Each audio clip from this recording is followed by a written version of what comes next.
राधे राधे प्यारे भक्तों, आज हम सब मिलकर भगवान का नाम लेते हैं।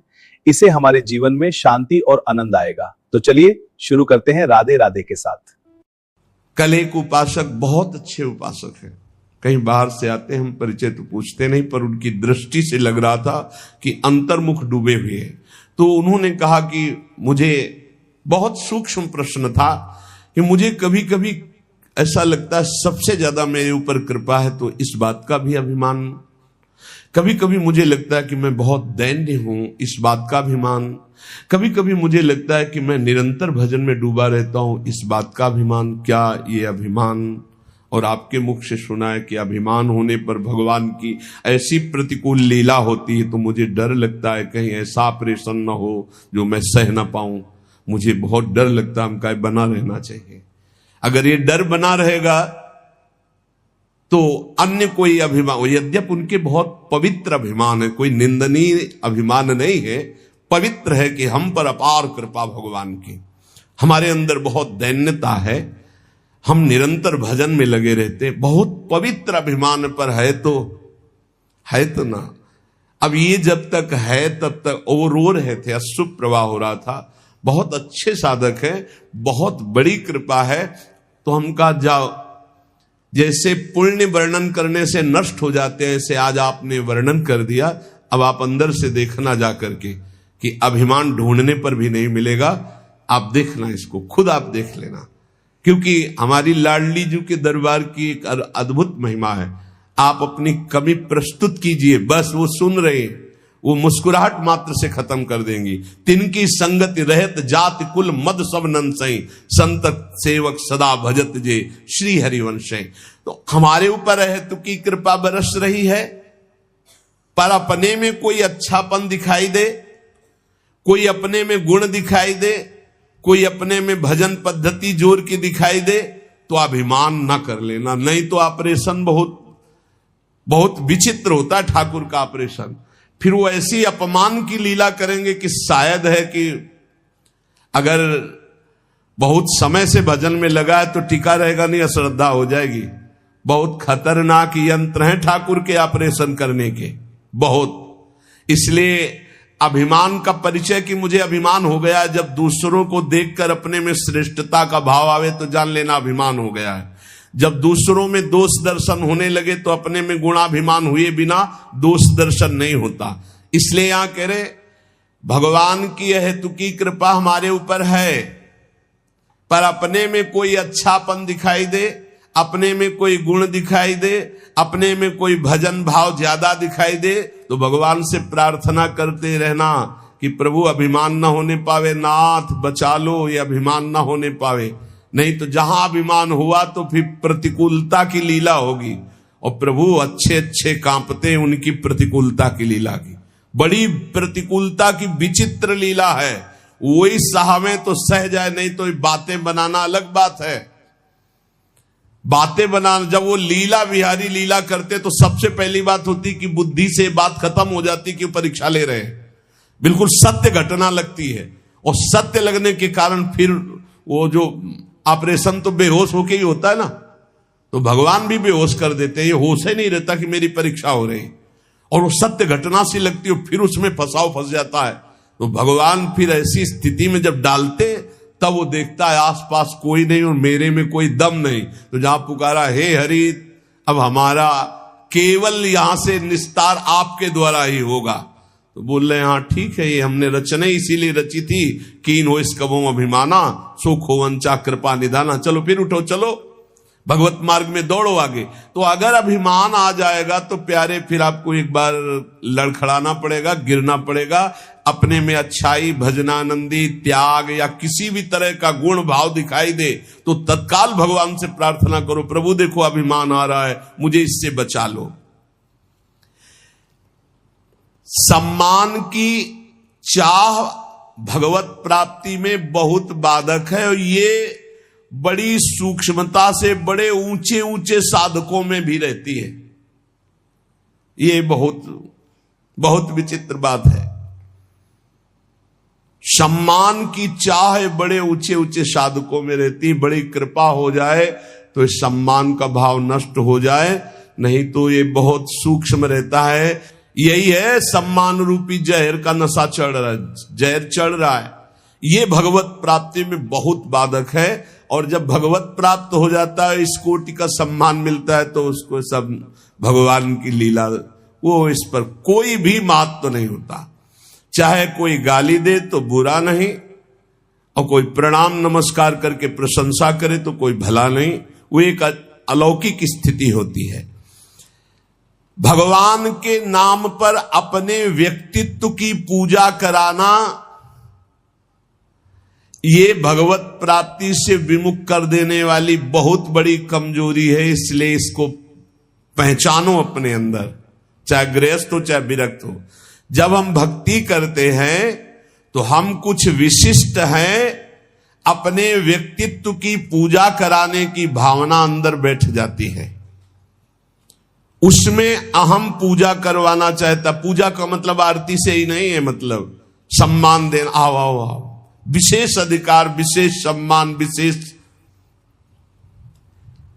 ये कमजोरी बहुत जोर की होती है। ये कमजोरी भगवान की प्राप्ति नहीं होने देती है।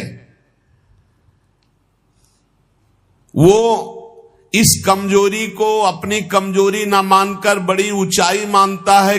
हम आपसे प्रार्थना करते हैं, यदि कहीं भी सम्मान की प्रियता हो तो इसे भगवान के बल से हटा दो, नहीं तो ये विघ्नों का जाल फैला देगी। अपने लक्ष्य से ये आपको हटा देगी, अग्रसर होने में बाधा पहुंचा देगी। कठिनाइयां आ जाएंगी आपके मार्ग में जिसे आप नहीं हटा पाएंगे।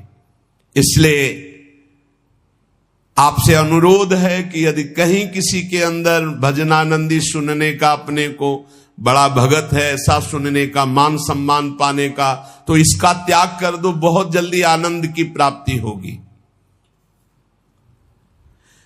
जब मनुष्य केवल संसार के अनुकूल भोग पदार्थों की प्राप्ति में भगवान की पूजा का फल मानता है तो बड़ी भारी चूक कर बैठता है।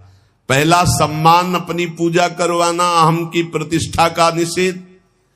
अब यहां कह रहे हैं कि जब कोई उपासक अपने जो चाहा वो हो गया, इसमें भगवान के भजन का, भगवान की पूजा का, भगवान की कृपा का फल देखता, मैं जो चाहता हूं हो जाता है, बोले भारी भूल हो रही है।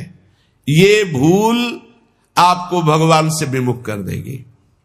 भगवान की कृपा सभी पर, सभी अवस्थाओं पर बरसती है, पर जो अपनी अनुकूलता का भोग करते हैं, जिनकी बुद्धि अनुकूलता में भगवान की कृपा को तौलती है, वो माया के मोह बंधन में, भोगों में फंस जाते हैं।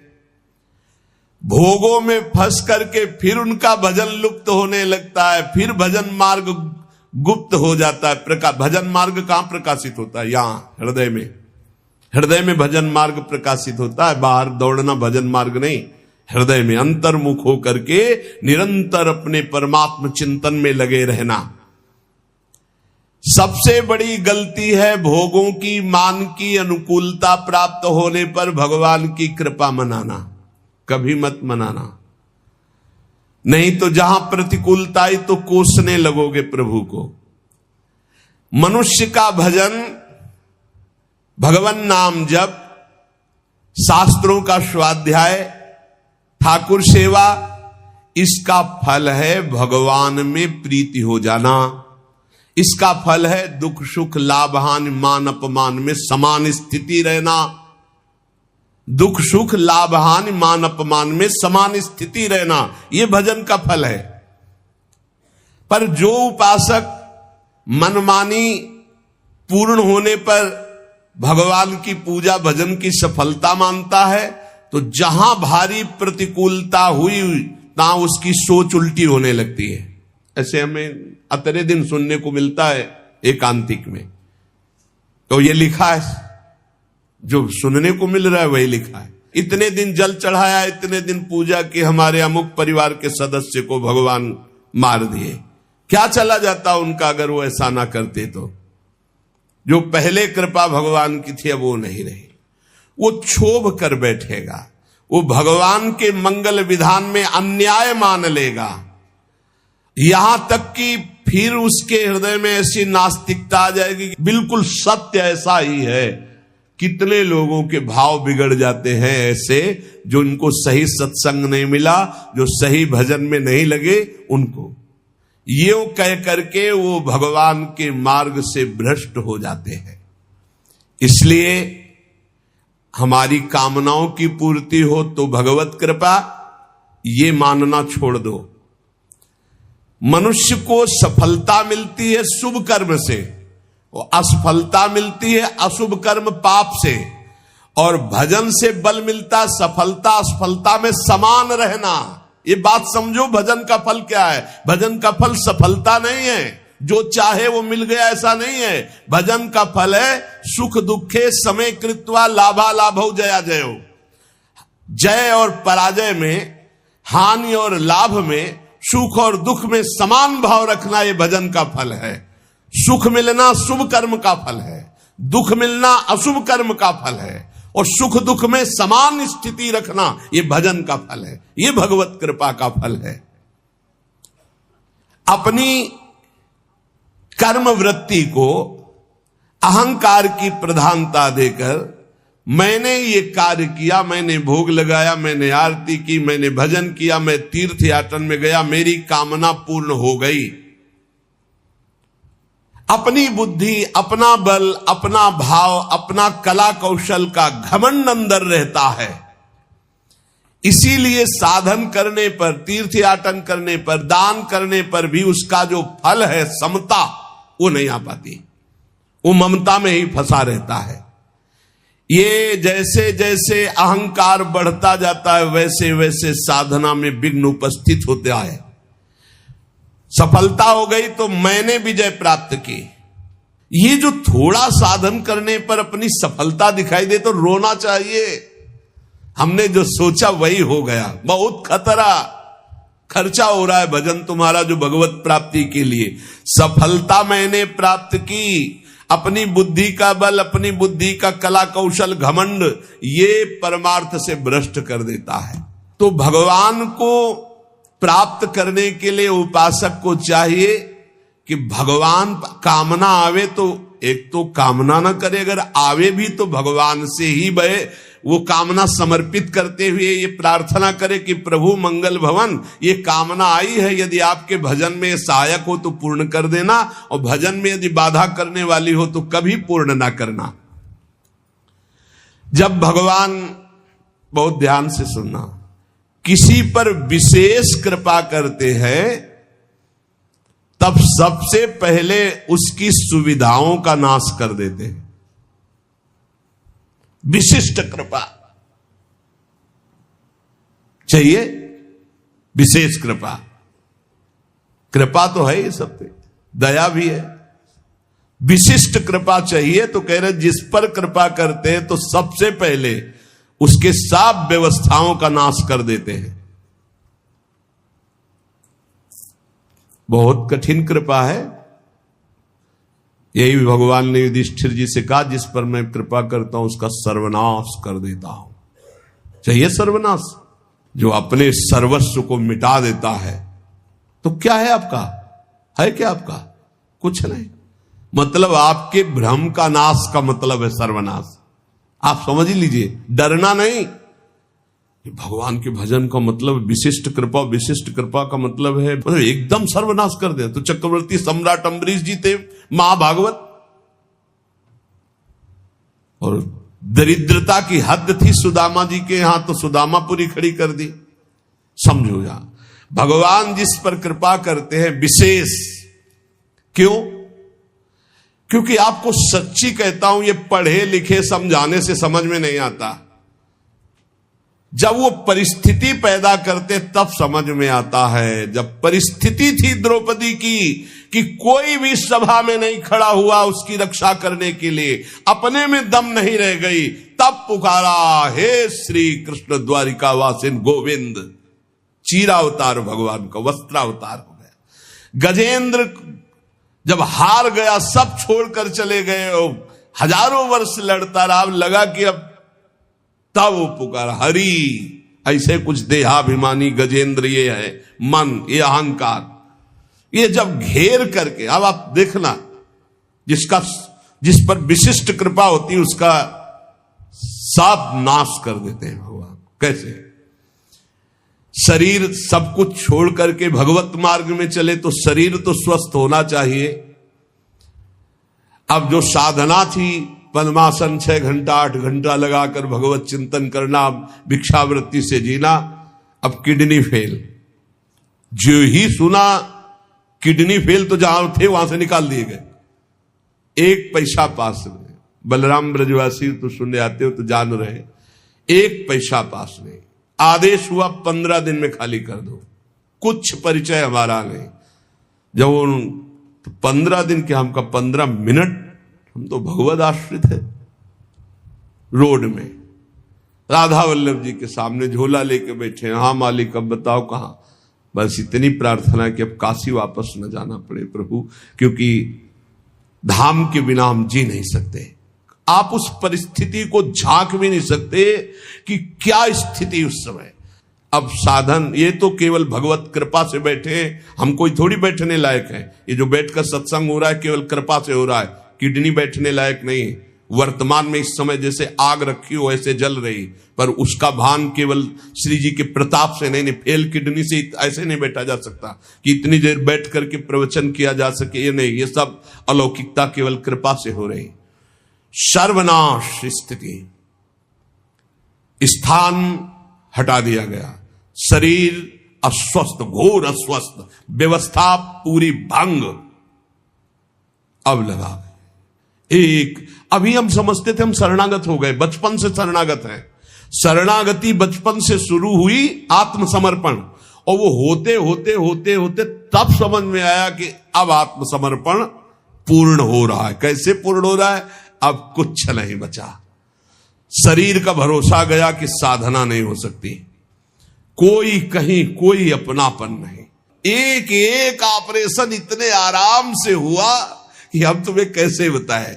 आराम, हर हमें कभी लौट कर जिंदगी में जन्मभूमि नहीं गए। जिस दिन से निकले आज तक कानपुर अस्पताल में गए थे, कानपुर से तो बहुत दूर ग्राम, कभी नहीं गए। लेकिन एक आशा, एक छोटी सी झीनी रेखा आशा की, कभी तो है ना भगवान उसका भी कोई नहीं तेरा। तो वृंदावन वृंदावन, हमें तुरंत ले चलो वृंदावन। वृंदावन आए और उसी समय से प्रण लिया ये प्राण, ये जीवन वृंदावन को समर्पित है। बस एक टूटी सी छत के नीचे हमें हितधाम में रहने को मिला। वो पत्थर टूटे, कभी भी गिर सकते थे। ऐसे छोटी सी, सीधा लेटो तो पैर नहीं, दीवार में ऐसे थोड़ा सिकुड़ना पड़ेगा, और अगर ऐसे लेटो तो बस पैर फैला के एक बीता, बस इतनी, आगे कोई बारंडा नहीं, आगे कोई, वो तो बाद में। ऐसा कष्टपूर्ण जीवन। अब वो आर्त भाव अंदर से जो प्रकट हुआ, हे प्रभु अब तो मैं किसी काम का नहीं, वहीं से बात बन गई। साधना वैसे तो सब चल, लेकिन जो शरणागति की बात आई, जो ठसक की बात आई, जिस ठसक में आप लोगों को हम कहते हैं भगवत प्राप्ति, ये जो हम बोलते हैं ना, ये केवल बोलते ही नहीं है। हाँ, ये बोलते ही नहीं है, बहुत बढ़िया मजबूत नौका मिल गई, खेवैया बहुत चतुर है, आज तक उस खेवैया की नाव में बैठने वाला कोई डूबा नहीं। श्री हरिवंश प्रताप नाम नौका, निज खेवक, भवसागर सुख तरत निकट, हरिवंश जो सेवक। यहां बहुत समझ के, जहां जहां हमारी आसक्ति है उसका राग नष्ट होगा, पक्का पक्का नष्ट होगा। जहां हमने सोचा कि ये मेरा है, वही मेरी प्रियाजू ने ऐसा ऑपरेशन किया कि पूरा गुणा लगा दिया और दिखाई दिया कि नहीं नहीं, ये भूल मत कर, तू किसी का नहीं, तेरा कोई नहीं। भगवान जिस पर विशिष्ट कृपा करते हैं उसके सब सुविधाओं का, ऐश्वर्य का, संबंधों का नाश कर देते हैं। एक बार वो तड़पता है, रोता है, दुखी होता है, जैसे ऑपरेशन, बस ये ऑपरेशन है, सीधे समर्पित हो जाओ। नहीं, अगर वो समर्पित करवाना चाहते ना तो बड़ा ऑपरेशन होगा, मेजर ऑपरेशन, छुटपुट ऑपरेशन नहीं होता, मेजर ऑपरेशन होता है। और इस ऑपरेशन के बाद जो स्वस्थता होती है वही आप देख रहे हो।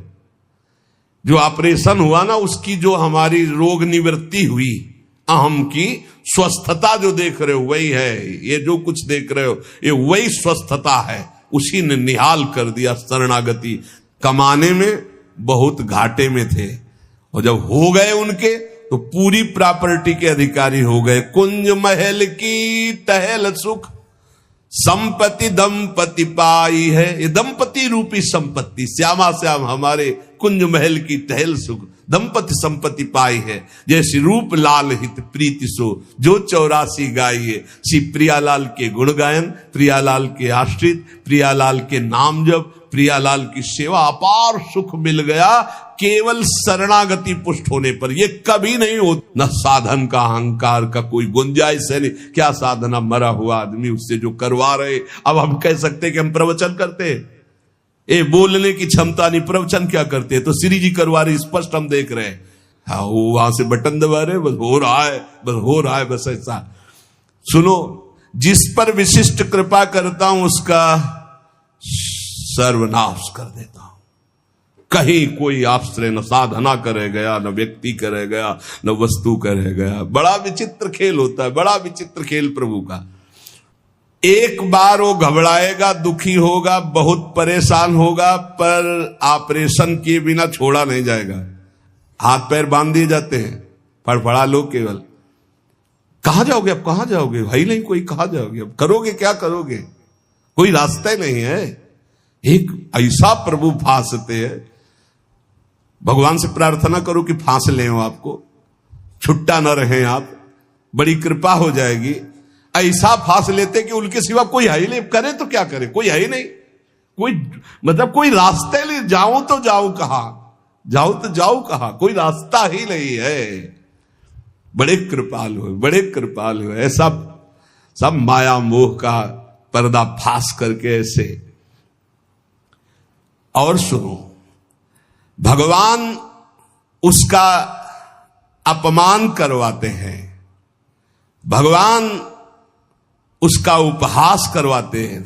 बहुत ध्यान से सुनना है, इसलिए कह रहा हूं कि प्रश्न होते हैं कि हमारा बहुत उपहास होता है। तिलक न लगाऊं क्या, कंठी न बांधूं क्या, चलेगा? क्योंकि लोग उपहास करते हैं। घर में ऐसा कहते हैं, सेवा न रखूं क्या? तो क्या समझते हो, भगवान के मार्ग में चलने के लिए जब एक संसार का पति वर्ण करती है तो ठसक से सुहाग भर के चलती है। वो किसी के उपहास को डरती है। तुम जगत के मालिक का सुहाग भरे हुए हो, ये तिलक, ये कंठी, तुम्हें शर्म आती है इस बात के लिए कि कोई तुम्हें भगत कहकर उपहास करेगा तो तुम कंठी तिलक उतार दोगे? कैसी निष्ठा है। भगवान अपमान करवाएंगे, भगवान उपहास करवाएंगे। क्यों? ये दवा है, दवा। इसके बिना ये भवरोग ठीक नहीं होगा। ये दवा मिलेगी, पहले से बता रहे, थोड़ी कड़वी दवा है, मिलेगी। और जिसको ना मिल रही हो तो अभी अस्पताल में भर्ती नहीं हुए हो, आप अपने को स्वस्थ मानते रहो, नाड़ी पकड़े जाएंगे, हर दोष सामने आ जाएंगे, फिर दवा शुरू होगी। क्योंकि एक कह रहे थे कि आप कहते हो भक्ति में बड़ी प्रतिकूलता आती, मेरे जीवन में तो कोई प्रतिकूलता नहीं, तो अभी वो भक्ति आई कहां है? ऐसा क्यों करते हैं? क्योंकि जहां जहां हमारा राग है उसका नाश होकर भगवत प्राप्ति के लिए जो जो हमें सद्गुण चाहिए वो श्री भगवान देते हैं। इसलिए कभी शिकायत मत करो। भगवान की जब कृपा होगी तब आपको लौकिक भोगों की तरफ बढ़ने में असफलता होगी। जो तुमको प्यार करते थे वो ठुकरा देंगे, जो तुम्हारा सहयोग करते थे वो बंद कर देंगे, जो तुम्हारा नमस्कार प्रणाम वो तुम्हारा तिरस्कार अपमान कर देंगे। तब आपका हृदय आसपास से टूट करके एकमात्र भगवान की तरफ जाए। अगर चिंतामणि ने धक्का दे के न निकलवाया होता तो बिल्व मंगल जी बिल्व मंगलाचार्य न बनते, पक्का।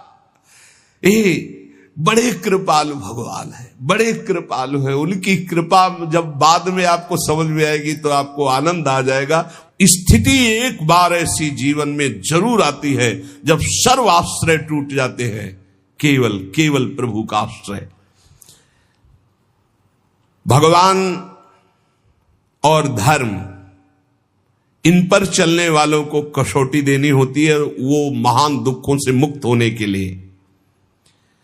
असंभव को भी संभव करने वाले तुम्हारे स्वामी तुम्हारे सामने जो अपमान और दुख भेज रहे हैं, इसका रहस्य है, इसमें छुपा हुआ रहस्य है। इसलिए कड़ुआ बोल रहा है तुम्हारे सामने, क्यों बोल रहा है? क्योंकि भगवान उससे बुलवा रहे। तो क्यों सुनवा रहे? क्योंकि तुम्हारे अंदर इस कड़वी दवा की जरूरत है। प्यारे, प्रार्थना मान लो, विरोध मत करना, गाली पलट कर मत देना, बहुत जल्दी आपका हृदय निर्मल हो जाएगा। किसी की संसार में शक्ति है कि तुम जिसके सेवक हो तुम्हें कोई गाली दे सके, तुम्हारी तरफ कोई आंख उठा सके? अगर वो आंख उठा रहा है तो मेरे स्वामी ने उसको बोला है कि जाओ इसे आंख दिखाओ, इसको गाली दो। क्यों? क्योंकि कोई है अंदर ऐसा जहरीला फोड़ा, उसका ऑपरेशन हो रहा है, दवा दे रहे भगवान। विश्वास कर लीजिए, भगवान की कृपा से तुम्हारे अंदर ऐसी स्थिति उत्पन्न होगी जो क्षम होगी, जो सारी सफलताओं को लांग कर परमानंद में डूब जाओगे। इसलिए उपासक केवल भगवान को देखे। जहां कोई अपमान हो रहा, जहां कोई परिस्थिति, जहां कोई दुख है, जहां कोई तिरस्कार, जहां कोई भगा रहा, उस समय देखे कि मेरे भगवान का विधान है, मेरे हरि का विधान है। जब तक प्रशंसा करने वालों के प्रति, आश्रय देने वालों के प्रति, अनुकूल भोग देने वालों के प्रति, बंधु बांधवों के प्रति, रिश्ते नातों के प्रति थोड़ा भी संबंध रहता है, तब तक भगवत शरणागति पूर्ण नहीं मानी जाती। पूर्ण भगवत शरणागति के लिए जगत का अपनत्व, बंधुत्व, रिश्ते नातेदारी, अपनी क्षमता, अपनी महानता, इन सबको मिट्टी में मिलाना होता है। तब भव समुद्र से पार होकर वो परमानंद में डूबता है। लेकिन हम आपको ये सब डर लग रहा होगा आपको सुन के, तो मत डरना, क्योंकि हम प्रियाजू की शरण में है। समझ गए? हम पूरे चैप्टर को समझा करके और इसके बाद एक ऐसी टेबलेट देते हैं जिसमें आपको बिल्कुल दर्द नहीं होगा, क्योंकि हम प्रियाजू की शरण में हैं। भगवान जिस पर कृपा करते उन पर ऐसी करते, और हमारी प्रियाजू जिस पर कृपा करती हैं तो अवगुण करे समुद्र सम गणत न अपनो जानी, राई के सम भजन को मानत मेरु समान। और अगर महाराज जब हम इसकी परीक्षा लेंगे तो श्री जी कहते फिर हम आपकी परीक्षा लेंगे, तो महाराज कह देते नहीं पास। तो प्रिया जी कहती आओ हमारे पास। है? हमारी तो बाजी जीत गई भाई। नागरी दासी जन्म जितायो बलिहारी बलिहारी, हमारी सब ही बात सुधारी, सुधार दी हमारी बात। श्री कुंज बिहारी ने श्री लाडली जी की शरणागति प्राप्त हो गई। यहां लाडली जी की शरणागति में परीक्षा नहीं होती। एक आपको अंदर की बात बता देते हैं, यहां इतनी अलबेली सरकार है, बस पास ही पास करती जाती है। परीक्षा ने कहूं न रिस कहूं, भूल हूं न होत सकी, रहत प्रसन्न सदा ही मुख हास्य। ये बस नाम चलाते रहना। श्री हरिवंश नाम सब सिद्ध सवै रसिक, बिलसे नौ निध्य भुगतैं, देहि न जाचहि, पोषण भरन न चिंत कराएं, श्री हरिवंश विभो बिलसाएं, श्री वृंदावन के माधुरी। मेरी महारानी जो जिनके अधीन श्री हरि है, उनका स्वभाव है वो न परीक्षा लेती हैं और न वो रोष करती। कहीं आपको प्रमाण नहीं मिलेगा। परीक्षा नहीं लेती और रोष नहीं करती और भूखा नहीं रहने देती, और कभी भी किसी भी परिस्थिति में घबराहट नहीं आने देती। वो एक अलौकिक आनंद, एक अलौकिक समर्पण, एक अलौकिक, हमारा समर्पण क्या, उनका समर्पण, वो कितना समर्पित है। इसीलिए हम कहते हैं कि हमारी तो जीवन की बाजी जीत गई। नहीं, महाराज ऐसी ऐसी जिस पर मैं प्रसन्न होता हूं उसका सर्व, ये समझना बहुत कठिन है भाई, बहुत कठिन है। और महारानी जो हर समय प्रसन्न ही रहती, जिस पर मैं प्रसन्न होता हूं, जिस पर मैं कृपा दृष्टि करता हूं, और हमारी श्री जी कृपालुता, दयालुता, करुणा की समुद्र है। कभी भी कैसे पापी क्यों न हो, हरिवंश नाम जो ले, अलख लड़ेती रीझ के महल खवासी दे। ए भाई, इसीलिए राधा राधा राधा राधा राधा ये पिता है, ये कभी भी चपत लगा सकते हैं, लेकिन अगर माता के आंचल में छुप गए तो वो ऐसे करके फिर ऐसे जब देखती है तो पिताजी भी मुस्कुरा के वापस हो जाते हैं। ये होता है ना, अनंत माताओं का वात्सल्य हमारी प्रियाजू में है।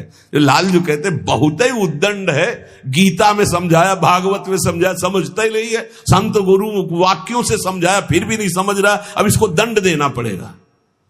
तो श्री जी कहती है अच्छा ये राधा राधा कहता मेरी शरण में फिर भी अनुलिख्या अनंतान तदपराधान मधुपति, रजिस्टर फाड़ दो इसका, रजिस्टर फाड़ दो इसका, रजिस्टर नहीं रहना चाहिए, क्योंकि ये श्री जी का शरणागत। विश्वास कर लो हमारी बात पे, हम किसी ठसक पे बोल रहे हैं, किसी कर्तव्य भाव में नहीं, ठसक पे बोल रहे हैं। महारानी जी की शरण में जो है लाल जो महाराज निहाल कर देते हैं, अपने शरणागतों से भी बढ़कर निहाल। इसीलिए न देवैर न ब्रह्माद्यैर न खलु हरिभक्तैर न सुहृदा दिवीर यद्वै राधा मधुपति रहस्यम सुविदितम। ये वृंदावन